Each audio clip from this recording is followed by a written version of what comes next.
আসসালামু আলাইকুম আমার ছোট বড় সকল বন্ধুরা কেমন আছেন। আশা করি যে যেখান থেকে এই ভিডিওটা দেখছেন সবাই অনেক বেশি ভালো আছেন। আজকে আমি এমন একটা খাবারের রেসিপি নিয়ে আসলাম। এই খাবারটা ছোট থেকে বড় সবাই খেতে অনেক ভালোবাসে। সহজভাবে এই রেসিপিটি আপনাদের মাঝে শেয়ার করব।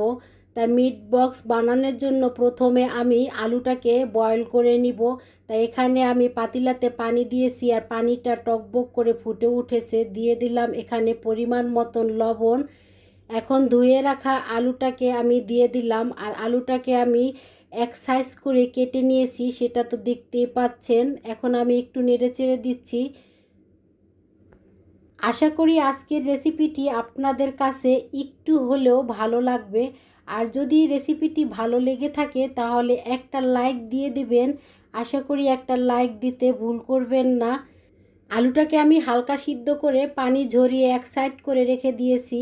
এখন মিট বক্সের জন্য এখানে আমি চিকেন নিয়েছি। তো এখানে 500 গ্রামের মতন চিকেন আছে। চিকেনটাকে আমি এইভাবে করে কেটে নিয়েছি, একদম ছোটও না আবার একদম বড়ও না। তাই এখানে আমি দিয়ে দিলাম 1 চামচ পরিমাণ আদা আর রসুনের পেস্ট। ঝালের জন্য দিয়ে দিলাম লাল মরিচের গুঁড়ো 4 চামচের 1 চামচ। দিয়ে দিলাম স্বাদ মতন লবণ। সয়া সস 1 টেবিল চামচ পরিমাণ, টমেটো সস 1 টেবিল চামচ, আর কালো গোলমরিচের গুঁড়ো দিয়ে দিলাম হাফ চামচ, 4 চামচের ধনিয়া জিরার গুঁড়ো 4 চামচের হাফ চামচ। এখন আমি সব মশলাগুলো হাত দিয়ে চিকেনের সাথে ভালো করে মিশিয়ে নিব। তাই তো মিশানো হয়ে গেছে। এখন ম্যারিনেট করা চিকেনটাকে আমি 10 মিনিটের জন্য রেস্টে রেখে দিব। ম্যারিনেট করা চিকেনটাকে কোটিং করার জন্য এখানে আমি 1 কাপ পরিমাণ আটা নিয়েছি আর 2 চামচ পরিমাণ দিয়ে দিব কর্নফ্লাওয়ার। এখন আমি উপকরণগুলো হাত দিয়ে ভালো করে মিশিয়ে নিচ্ছি। এখানে দিয়ে দিব স্বাদ মতন লবণ, কালো গোলমরিচের গুঁড়ো দিয়ে দিলাম হাফ চামচ পরিমাণ, লাল মরিচের গুঁড়ো হাফ চামচ পরিমাণ, আদা রসুনের পেস্ট দিয়ে দিলাম হাফ চামচ পরিমাণ। এখন আমি সব উপকরণগুলো আটার সাথে ভালো করে এভাবে হাত দিয়ে মতে মতে মিশিয়ে নিব।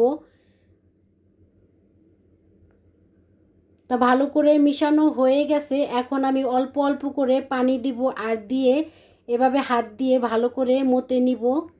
আর এই কাজটা হাত দিয়ে করতে হবে, হাত দিয়ে করলেই ভালো হবে। চামচ দিয়ে করলে আর এরকম এতটা ভালো হবে না।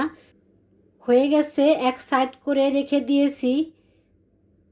ফ্রেঞ্চ ফ্রাইয়ের জন্য সিদ্ধ করা যেই আলুটা নিয়েছিলাম সেই আলুটাকে এখন আমি একটা বড় বলে ঢেলে নিয়েছি। এখন আমি দিয়ে দিব এখানে কর্নফ্লাওয়ার।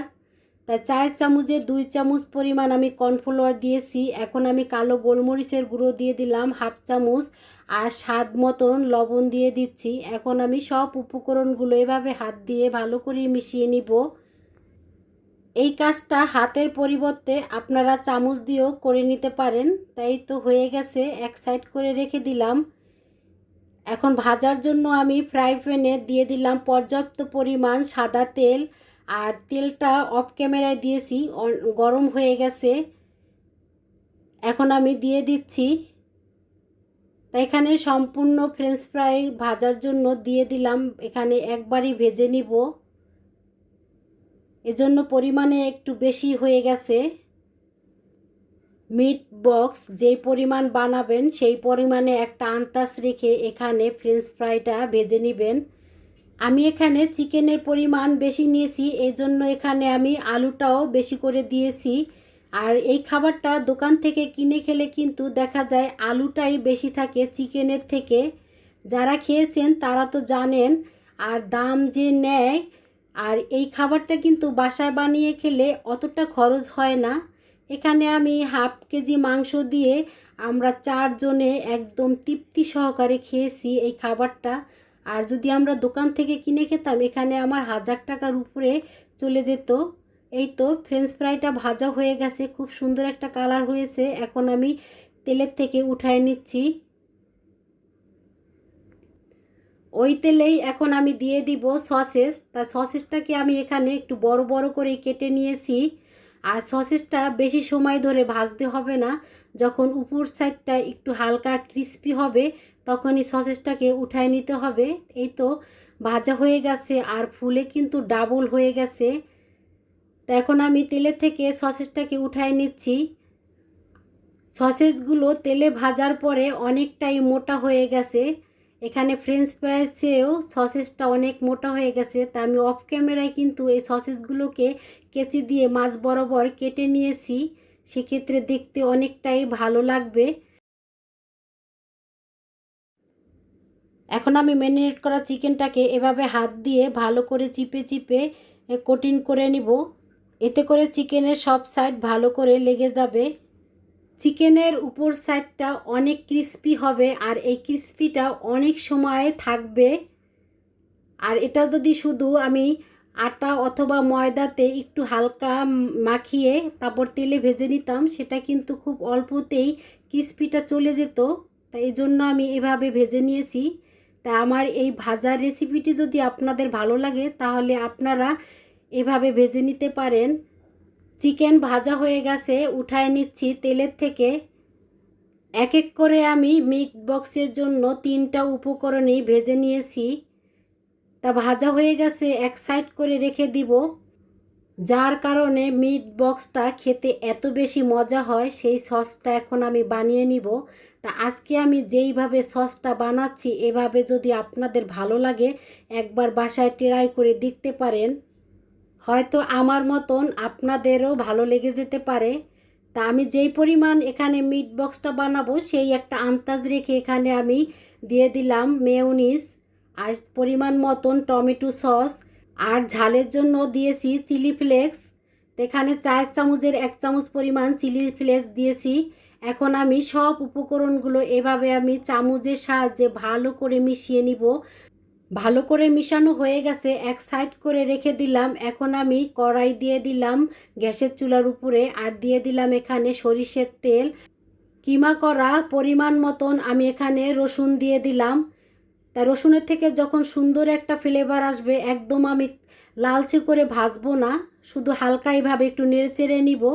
তাই তো দেখতেই পাচ্ছেন সুন্দর একটা কালার এসেছে। এখন আমি যে সসটা বানিয়ে রেখে দিয়েছিলাম সেই সসের উপরে ঢেলে দিব। আর এই সসটা যে এই খেতে এতটা মজা, যদি আমার এই সসের রেসিপিটি ভালো লেগে থাকে তাহলে আপনারা বাসায় একবার হলেও ট্রাই করে দেখতে পারেন। আমি আপনাদেরকে বলছি এই সসটা মাস্টার সসকে হার মানাবে, এতটাই মজা এই সসটা খেতে। তাই এখানে আমি 4 চামচে 2 চামচ পরিমাণ দিয়ে দিলাম লেবুর রস। এখন আমি চামচের সাহায্যে ভালো করে মিশিয়ে নিব। আর যেহেতু তেল দেওয়া হয়েছে দেখা যায় একটু মিশাতে একটু সময় নিতে হবে। তাই এইভাবে আমি চামচ দিয়ে খুব অনবরত নেড়েচেড়ে ভালো করে মিশিয়ে নিচ্ছি।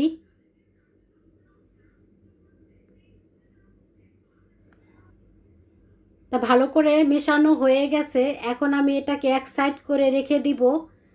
ভেজে রাখা চিকেন সসেস আর ফ্রেঞ্চ ফ্রাই, তাই সসেসটাকে কিন্তু আমি মাছ বরাবর কেচি দিয়ে কেটে নিয়েছি। এতে করে এখন দেখতে কিন্তু অনেক ভালো লাগছে, একদম ফ্রেঞ্চ ফ্রাই মতনই লম্বা লম্বা হয়েছে।